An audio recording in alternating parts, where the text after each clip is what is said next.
All right, so we were talking about the Browns when we dialed you up, Big Mike. Too soon to buy into them, man? I mean, we don't want to get fooled again, buying into the Browns. And that's a tough division, and they got, what is it, every team in that division Yeah. has 3 wins, Well, excuse except me, for not every since. team. 3 wins, and Cincinnati just got his first. I'm sorry I misspoke Right. there. But that's a tough division, but they look pretty good. What do you think of the Browns so far?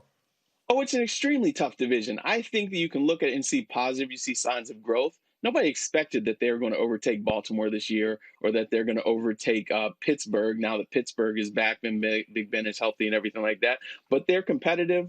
They're exciting, and so I think you can buy into them as a team that's growing.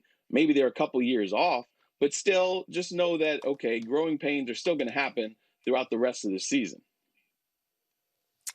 Yeah, Mike, I want to look at the flip side, and I put on my list today the Cowboys. Let's just get to them right now. And I raised the question to myself: is Mike McCarthy, is he going to be a one and done in Dallas? Look at them at 1-3. They look like they just like a big mess. What's your assessment of Dallas? I'm obviously disappointed in him because I felt like, okay, this is the guy that Dak Prescott needs to help him go to the next level. I figured that, okay, Mike McCarthy has been in the lab for this whole time that he was out of work, working with his coaching staff and figuring out how they wanted to do things. They were studying game film every single week and figuring it out. And he assembles this staff.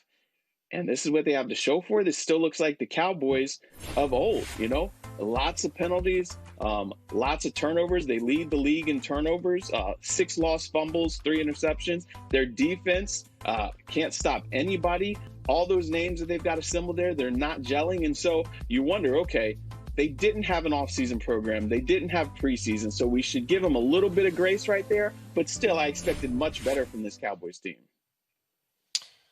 Yeah, I mean, is it a lack of discipline? Is it the players, especially on defense, the players still adjusting to the scheme? I mean, that's just, it would seem like they got too much talent to be performing this poorly. I mean, they're challenging records for how porous their defense is. No, exactly. I mean, they gave up 307 rushing yards and 3 touchdowns yesterday on 40 carries. That doesn't happen ever. I mean, not even, the worst defenses, the Lions from the 0-16 year, that doesn't happen. I think that it's a bit, some of those guys you got there have been out of football for a little bit. Some of these guys, they haven't played with each other. And again, no OTAs, no normal training camp, no preseason to kind of get in sync with Mike Nolan and this defense. Now, could they wind up, could he wind up being the sacrificial lamb? That's possible. I think Mike McCarthy will get a little bit of time, but I still think they've got to add some help onto their back end there. Eric Reed is sitting out there. They definitely need help up there, but they've got to get some cohesion, and we're just not seeing that because the defensive line, a defensive front 7, works together like a fist. All of those guys have to be doing their jobs at the same time for them to have success, and they're just not having it right now. Mike Jones, by the way, I got 3 mics here, but we've been making a lot of fun of the Atlanta Falcons, having a great time. Falcons blowing leads in at least 2 games, and I don't even know if they had a lead against Seattle. They scored a bunch of points. Maybe they had a big lead in that game too. I don't think so. But a team that has gotten off the hook here is the Detroit Lions.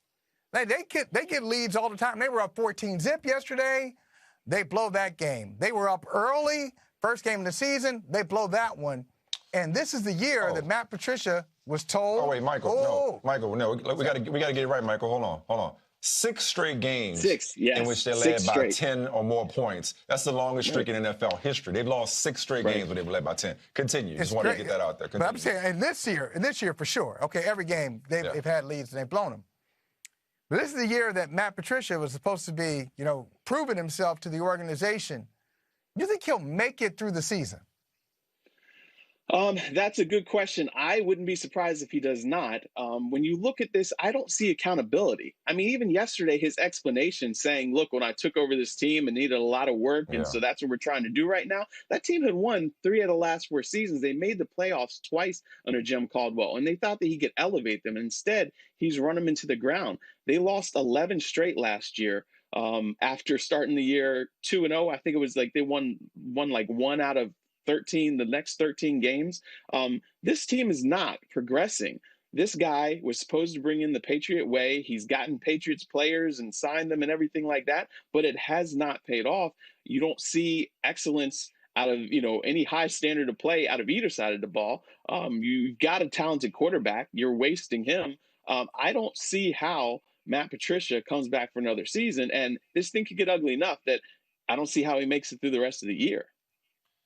Well, and it's not just Matt Patricia, it's Bob Quinn, who made the decision to go from Jim Caldwell to Matt Patricia. And what's disappointing, what's the most disappointing thing is the comment, the answer that you talked about, Mike Jones, because he was asked, Matt Patricia was, why should people believe that you're still the right coach to turn this thing around?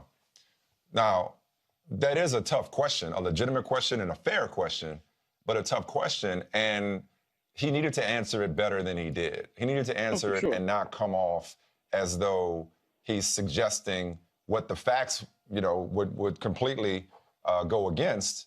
I mean, has he won 9 games in the year since they fired Jim Caldwell off a 9-7 season? And what's worse to me than losing a bunch of games is losing respect. And I just wonder how that plays around the league, but even in his own locker room, when you're perceived as not saying, hey, it starts with me. It starts with me, it ends with me.